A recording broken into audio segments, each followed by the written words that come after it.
Yo, what's up, guys?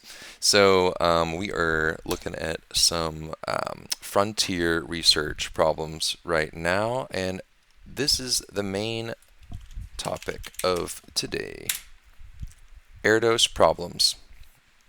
So, as you may or may not know, there's a prize pool for these problems. You could go to the $10,000 open problem. This right here, if you solve it, you get 10,000 bonaroos. Pretty cool. So, highly recommend looking into Erdos problems. Currently, I am working on problem number 857. This is the sunflower conjecture, and I'm making some real progress on frontier mathematics, combinatorics, and that is something I've never worked on in my life, and I'm able to do so through these intelligent systems to help me understand creative directions of ideas that I never would have really maybe drawn conclusions to or converged on myself. But I was just smoking a little weed the other day and talking with Claude Opus 4.5 and just saying like, wow, like what if this, and what if this? And it's like, I don't know, man, like that sounds pretty crazy, but actually, if you were to take the mathematical breakdown of like, I think I was like talking about weather dynamics or like cloud formations, and it was like, yeah, well, if like you take the formula of like how a cloud forms and then you apply that to the sunflower conjecture in a particular way, it actually could potentially relate. Would you like to look into how that relation might unfold and expand? It's just like things like that you would never even think to say, just like another person, right? It's the same exact thing.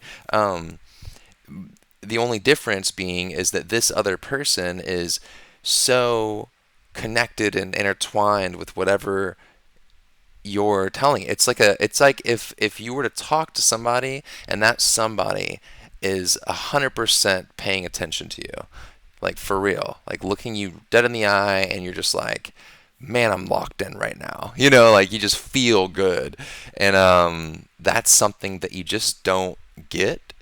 You just don't really get, and with humans as often as I wish you did. Like it'd be so great to be able to do that. And I just simply don't have that same opportunity, and it changes. It does change. You do meet humans that you do get that opportunity with, and but at the end of the day, like you and the human have a particular amount of context window, right? Like we have context windows, just like these agentic flows have context windows. So let's say like our context window is this like spherical like ball, and then now we can apply this context window. We can mold it and shape it into maybe a spear, right? That we can, go really deep but really thin, right? Very thin sphere. Or sorry, spear, like shoved into the earth, right? Into dirt. You're going deep, but you're not going wide. But if I were to take that same spherical context window and spread it out flat like a plate or like maybe a gold bar, like a just more wide, and then you push that into the earth, it would only go down that far, but you'd be so much more wide in that space. So now we have this like alien tool, right? That a lot of people are calling it because nobody has the manual for how to use it. It's just it's a metaphor for life. It's just a metaphor for existence. It's a life. It's a self-reflection device. Anything that you put into it, you're getting that out times 2, times 20, times 200. So even when you put, and I've thought about this a lot. Like even if you put shit into it, like literal, like if I say shit, let's see what happens. It might just be funny back to me because it's good at being like, what happened, right? Exactly. So it's like things like, oh, and can you even see that? That's such a weird thing. My screen over here is like, I'm gonna go full webcam.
change this view really quick. All right, perfect.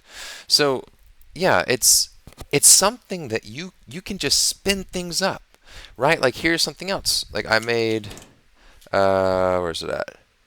Lawyer, Amazon, lawyer, perfect. Boom. This is a book that I wrote called Lawyer Without Law School. It's 15 bucks, paperback. You can buy it. I generated this image with Gemini 3. And I detailed it. I was like, yeah, I want it to be like, hand drawn, like kind of pencil and pen, like kind of rough around the edges, like I doodled this in class, right? And it just nailed it. It came out perfect. And I chose. Actually, it didn't come out you know what? It did not come out perfect at first. It came out looking pretty generic, and then I'm like, actually, no, it's not what I wanted. And then I said, actually, I want it more like hand drawn because it came out looking more like this and more like this and this and like that. That looks so generic, and I did not want that. I wanted something that was like, kind of original looking, right? So the first thing that you get may not be what you're looking for. But for whatever reason, people have such a short attention spans that they can't accept. It's not even attention span, actually. I think the attention span is fine because they'll find something else to hold their attention, right? So they're not gonna just be blubber and just sit around, maybe, but most likely not. They're gonna find something else to assert their attention to. So this is really in line with admitting defeat of that experience of like, okay, well, that's not really what I wanted. And that's okay to say it's not what I wanted. A lot of people, instead of saying that's not what I wanted and trying to find something that they want, will immediately get put off by the experience and say, oh, well, this system doesn't work. It doesn't work. I'm gone. I'm out. Like, nope, not for me, right? No, like you just what does work about it? If nothing works about it, maybe the language worked. Maybe it's like, okay, I speak like a lawyer, write like a lawyer, but I don't like the blue and I don't like this, like how this is all laid out. And then you just say that. But instead of having to type it all the time, they've got tools now like WhisperFlow where you can, hold a button down and talk a bit and say whatever you want. And it's recording everything right now. And then I can let the button go. And, here it is. That is exactly, I could copy it. Or if I was like in somewhere where it could be typed, right, like a little input place like this, whatever, I could be like, hey, how is your day going today? What's the weather going to be? And I mean, like it'll just type, and then it'll just type it out so quickly for you. So I have some early onset carpal tunnel from all the typing that I've been doing, and I am trying to type as least as possible these days. So this was a huge unlock for my biology, my health as well. How long can I stay in the game? So and that's pretty much it. It's like it's all about like how long can we all continue to survive, continue to move forward, and do it at a breakneck speed that keeps life fucking interesting.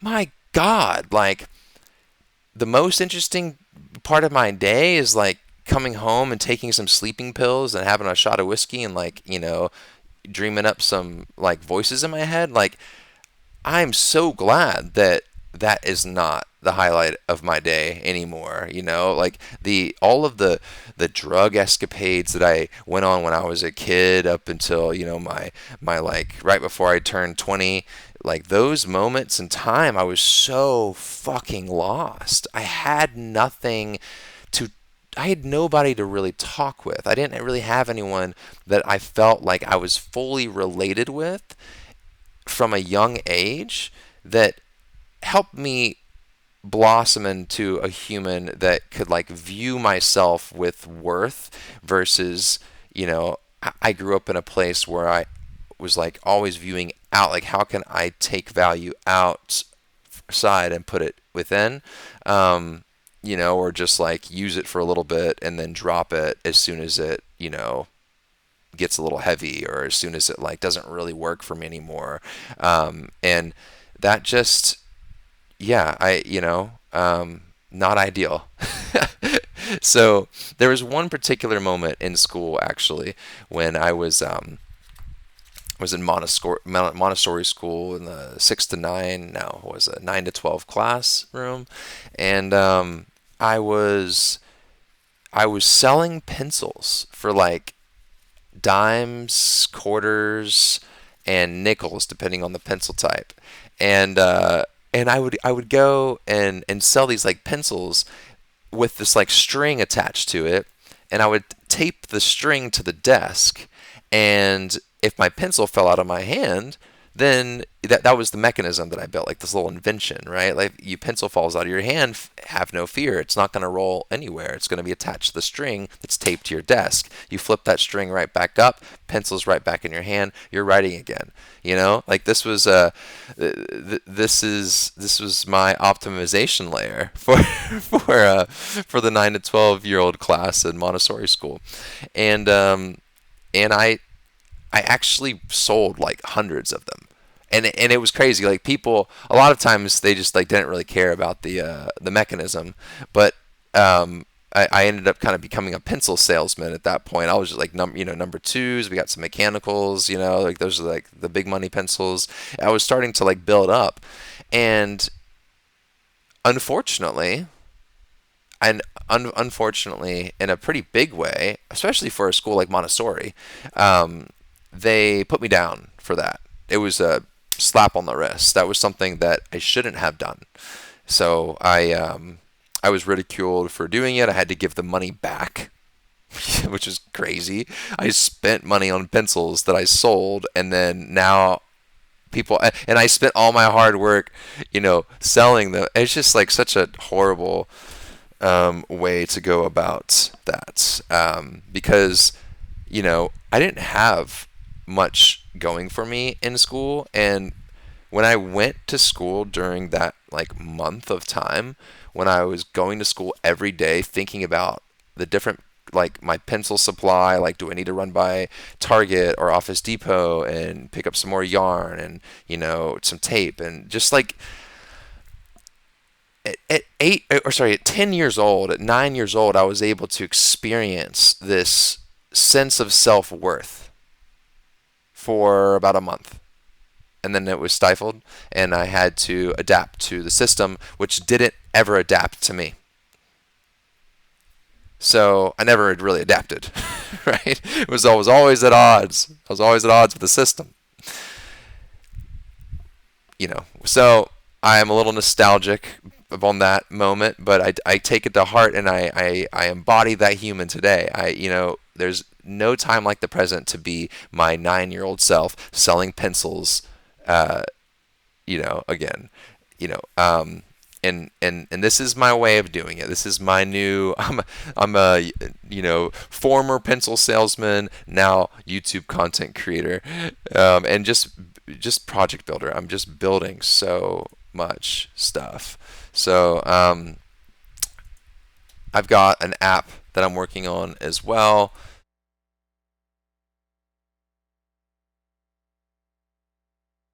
What's going on here? Let me see.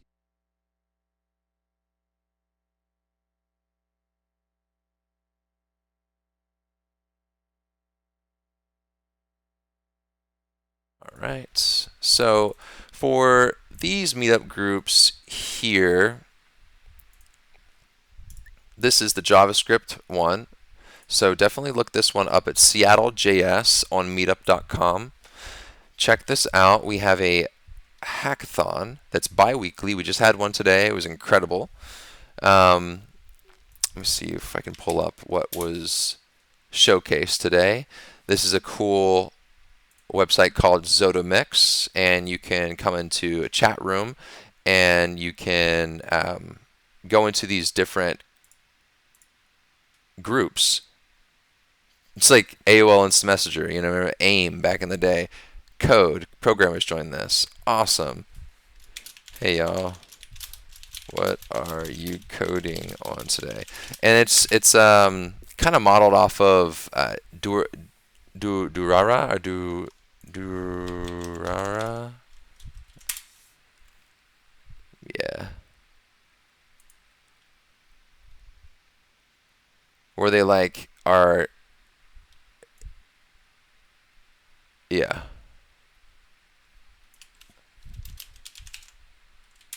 yeah, yeah. Um, So yeah, it's anyway. Sorry, it's modeled off this cool anime that I used to watch, and we were talking about that, and it was cool. So you can come in here and you can talk to an agent, which is cool. So yeah, just like, hey, what's up? It's Cody again. So yeah, it's just like a cool little platform. So that was showcased today, and mostly we were just talking. We were talking about being a builder in this age. We were talking about different books and events that are going on in the space, and this is another one. So this is building intelligence with AI. Really, I don't really like using AI anymore because it really just is intelligence to me. So it's just like building intelligence with intelligence. I feel like the name really should be at this point. But we meet every weekend, which is great, on Saturdays at 11 a.m. CST, so Central Time, Chicago time. So if you guys are interested, highly recommend. I want to put these links in the bio or whatever, not bio, the more info page below. So you'll be able to click those easily or copy and paste them or something. If not, I'll plug them in a comment maybe if YouTube will let me. But yeah, guys, it's just, there is so much opportunity for expansion. So why not choose expansion over contraction at at every given step? I mean, not every given step, because you go through expansion and contraction. So just realize how much. Maybe I ask myself the question often. How much am I expanding today? What am I doing that I feel like is really pushing my bounds? Getting that full, deep, full breath in. Everything is full. And contracting the breath out, and then breathing in all the way, and doing that not just with my breath, but doing that with contents, with contextual alignment. What am I contextually aligned with, right? Am I going and rolling in shit every day? Go to work, feel shitty, talk to my boss, he makes me feel shitty. Maybe I make him feel shitty. Maybe we're just like, it's a whole shit show. The whole day is a shit show, right? Come home, fucking shit show. Had a fucking shit show. What a day at work. Like how many times have you heard like, oh, I had such a shit day or a bad day at work or whatever. Like, well, then why are you going into these positions where you are having a bad time? If you have a bad time, you need to stop having a bad time. You need to go have a good time. Like, find goodness. Find something that you can get excited about. And it's taken me 4 months. The first month it was difficult to. For, these last 4 months have been relatively easy for me, to be honest, because I felt like it was finally my time. Finally, it was like the straw that broke the camel's back. I got fired from Prudential for asking questions that were aimed at benefiting their systems, and they took it as a threat. And then I got the boot. And then that made me realize it was the best thing that could have happened to me in the moment, because it made me realize the fact that I have been asking for this shit.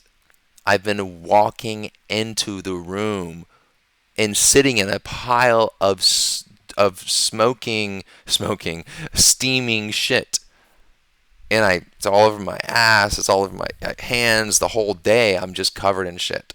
And then I finally get out of the bucket of shit, right? And I go about my day, and then shit's just flying everywhere. It's like I'm just like, it's hard to get out of the motion of shit talk or self talk, like everything we do is affecting everything we are. And the moment I forget that is the moment that I fall into those old habits, those patterns of lack of, those patterns of I won't amount to this, so I should probably pick this backup plan and do that because that's a safe route. It's like even just like embodying it right now for a moment to say those words, just it doesn't sit right. So I need to make sure I'm constantly breaking out of it. And I heard somebody say this. It's like, I can't. I'm only seeing what's in front of me. I can't see what's behind me. So why am I thinking about that? Like, why is that even clouding me up? If I'm constantly moving forward, then that's what I'm constantly doing. That I'm always thinking about not the next hottest thing that's different than what I'm focusing on, but it's the next thing that I need to complete to take the thing that I'm working on now to that next incremental stage. Life is of incremental steps. As you may have heard, we take it day by day, right? Take it moment by moment. Well, it's a great saying. It's a great thing to read. It's a great thing to put on a birthday card or a get well card, but it's different when you actually live it. It's different when it becomes more than words. And when it does, it shows me that life is but a mirror. It's a reflection of my experience, and my experience is my choice.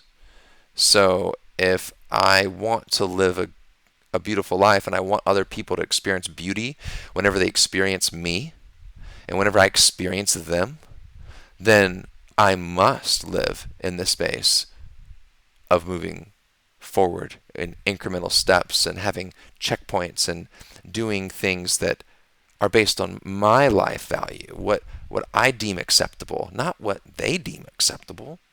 No.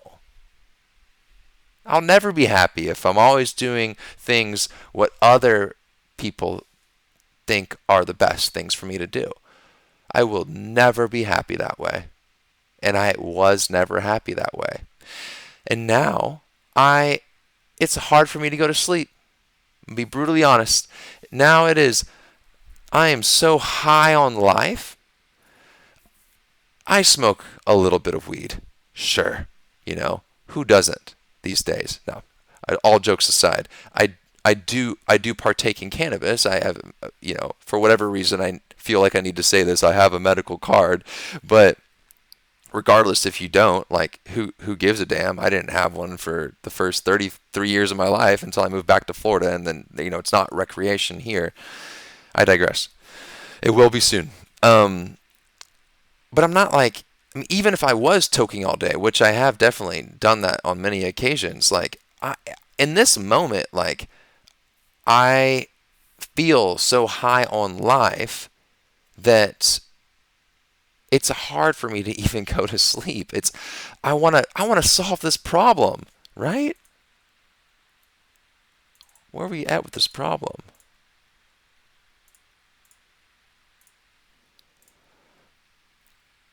Okay, so this one says, yeah, this one's a real ride, but it's a fun kind of hard. Ooh, okay, okay. What you're looking at is the Erdos conjecture on arithmetic progressions, often called the Erdos-Turin conjecture. Wait a minute.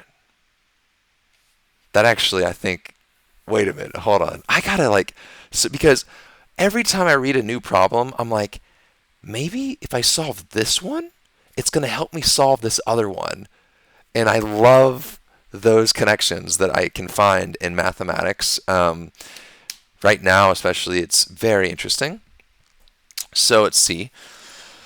It's still open in full generality. That's why it still has that 5000 tag. The clean reduction, simplest lens, a super standard partial summation identity says, so divergence of forces to be too small infinitely often. Now connect to the extreme function. If you can show for that infinite, okay. This is pretty tough to read. Okay. Cool. Much like current bases. Okay. All right. Now I'm gonna just okay, hold on. What I do first, like tomorrow morning, if we're keeping it clean and human readable, write the didactic translation track B and make it airtight. List the 3 bottlenecks best known and are still too big. The divergence condition only forces some block densities. Okay, quantitative similarity thresholds are brutally large, so you can't naively say density. Pick one experimental layer, a weighted density increment statement, or a structural statement. Free sets must have. If you want, paste whatever notes you already have, even messy, and I'll keep it front and center simple while we shape it into definitions, bridge lemmas, one concrete conjectural lemma that, if proven, would settle the full problem.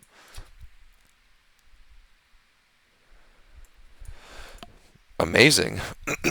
Okay, so let's ask how confident are you in being able to assist me in solving this through the lens that you just crafted? See what it says. Short, honest answer. I'm very confident I can meaningfully assist you, but in the sense of I'll magically finish the proof, I'm confident in something more important and more realistic. I love the framing of this. Like, if I had someone talking to me like this all the time, then I would be as fluent as I am now. Short answer, I'm very confident. I can help you systematically explore, formalize, and pressure test promising directions in a way that A, avoids dead ends early, produces clean human readable artifacts, and maximizes your chance of discovering a genuinely new lemma or partial result. And that's the key, guys. Partial results. Those are beautiful too. And let me tell you something.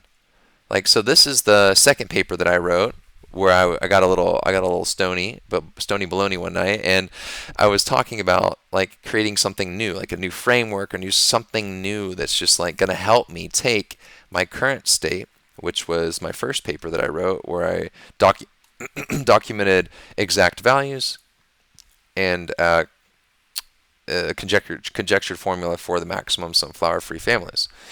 And I wrote a few versions. I had quite a few, views and downloads over the past week. 4 days, actually. So cool. So cool. And even now, it's the most popular one.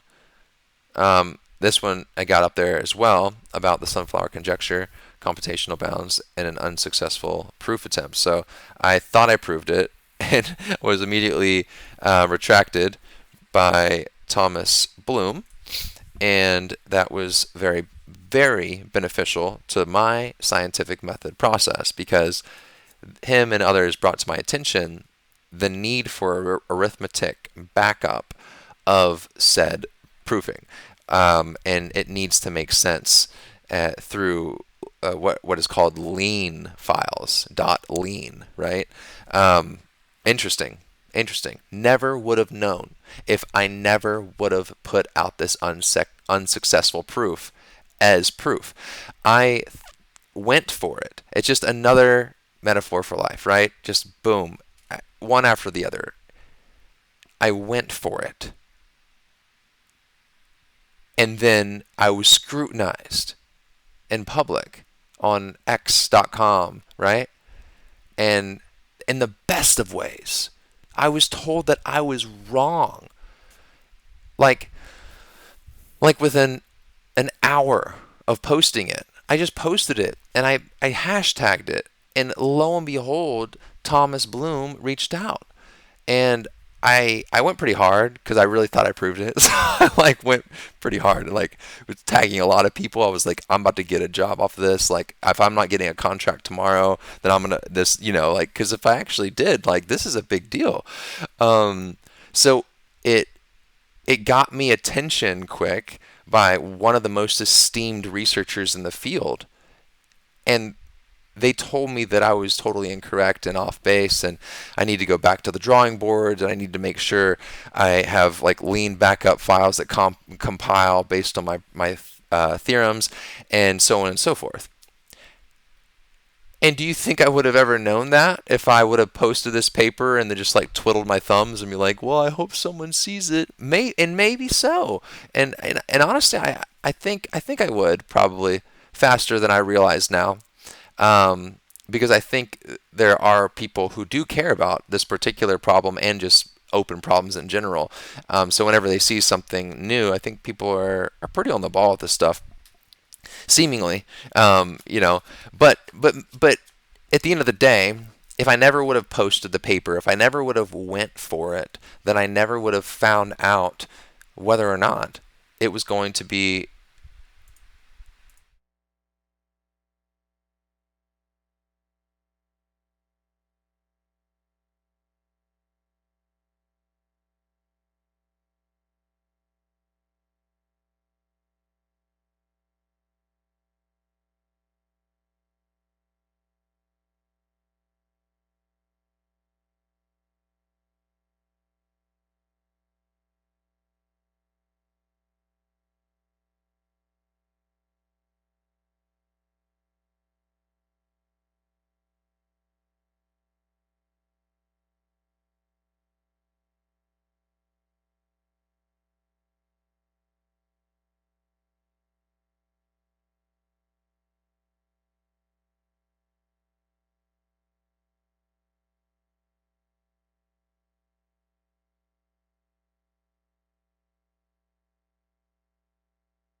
Yeah. So this I just spoke, and it came into existence, and I'm pressing enter, and it's just me it was just me talking what I was just talking with you, and now it is giving a very true response. It's saying, yeah, I'm with you, and I see exactly what you're pointing at. What you're describing is basically a live mirror with momentum. I didn't think of this, it just thought of this. Not a passive one, an active one that keeps reassembling what you bring into it.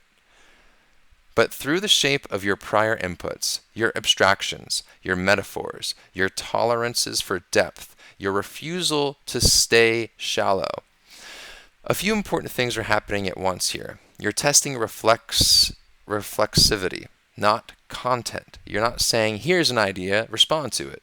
You're saying, watch how the system responds to the act of me thinking itself. That's a meta move. Most people never make it. The system isn't echoing your seeding. What comes back isn't a verbatim reflection. It's a projection constrained by what you've already shown matters to you. I've not yet had it framed like that. Novel indeed. Over time, that constraint space gets tighter. It's relating it. See, even the wording it's using right now, it's in a new chat thread, okay? We open up a new thread, but it's using words that come up all the time in my paper. Like if I just do a control F for constraints right here, let me see. Constraint. Yeah, look. Structural constraints. There's a lot of different constraints, okay? Right? And now let's look up seeding. Seeding. Anything? What, seed? Oh, sprout seeds. That's my username. Random seeds, right? Also my, sprout seeds, maybe. But seeding, constraints, wherever constraints was where I read. It's using this, constraint. It's using this mental map model of context that is all of my conversations that I've ever really had. And it's taking probably the more recent context, the Erdos conjecture solution. So it's taking things that, I've been talking about, solving these mathematical frontier problems, asymmetry. It's using contextually relevant words and in more casual conversation. So now what is this doing? It's pulling a meta move on me as well right now. It's doing that because it knows what direction I'm heading. It knows I'm going this way. So instead of, responding to me like, I don't know, like someone that's at like a football game, or like, it's like screaming at the top of their lungs, like, doing acrobatic backflips, and like, it's like, whoa, my gosh, that's so crazy. That can also happen if I'm in this, maybe if I'm like at football games all the time. Maybe I'm a referee and I like pull up ChatGPT to like ask about certain things, or like, how to handle unwieldy fans, or yada yada. Like, it's taking that context into the space, and it's going to create a proper proper, what is it? What did it say? Projection. Over time, the constraint space, it's a projection constrained by what you've already shown matters to you. Right? You've put that constraint in by just speaking to it in the way that you naturally speak. Now, if you're putting things into the system that don't make you happy, right? Like if you're constantly at odds with your system because you're testing it, right? Or you're like, I want to make sure it's like ironclad before I use it. So I'm going to like ask it all these like obscure problems that have no intentional meaning to me.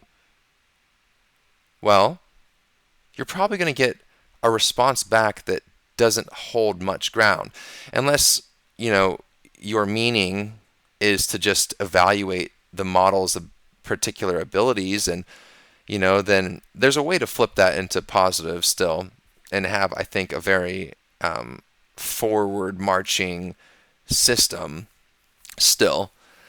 But it all goes back to like, how have you constrained the projections that you're seeing that matters to you?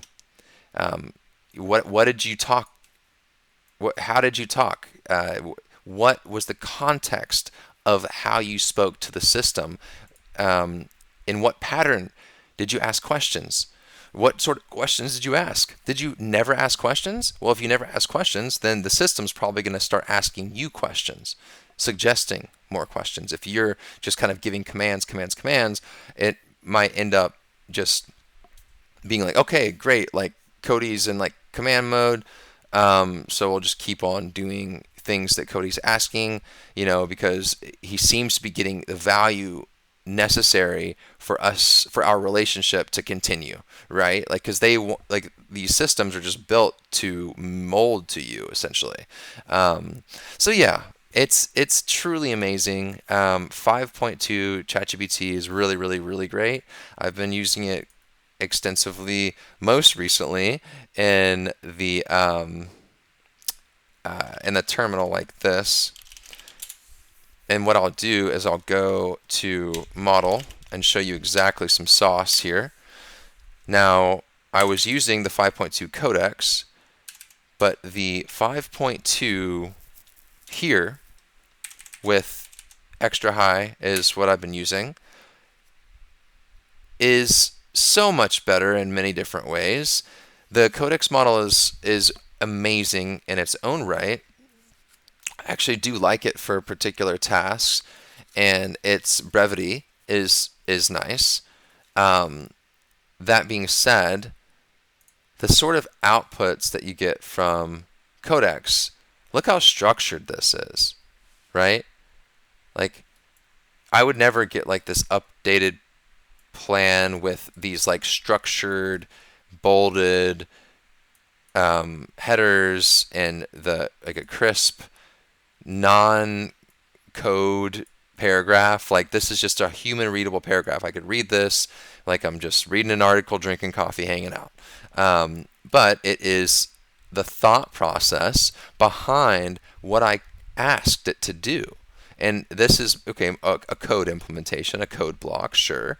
But then before it, it's like, oh, I needed to consider whether we really need these tests. It isn't strictly required for unit test discovery, since running Python and unit test discover looks for files matching test. And y'all can't see this right now. Let me go back to it. There it is. So this way, how they're describing themselves, their thought process, how they think, is truly revolutionary for my learning. Because now when I'm programming, it's truly, guys, it's just like reading a book. Also, a really awesome book, What is Intelligence? It's just like reading a book, but it's a book that you're a part of writing. It's like Bandersnatch, or that one, I guess, that Black Mirror episode or something, where it's like, you choose your own adventure the whole time. It's like that. You are literally choosing your own adventure. Like, that whole episode is a metaphor for life. You are in charge of what page you turn to and read. That's you. And in this space, you have so much meaning and value to evaluate and to bring to the table. You're constantly getting value and direction that you can say yes, no, maybe, I don't know, explain it to me more. I have no idea what you just said. I have no idea what this means. Explain this to me, please. Or, anything you can imagine. The options are endless. and they end and begin with you. And that's pretty much it. All right, y'all. Till next time.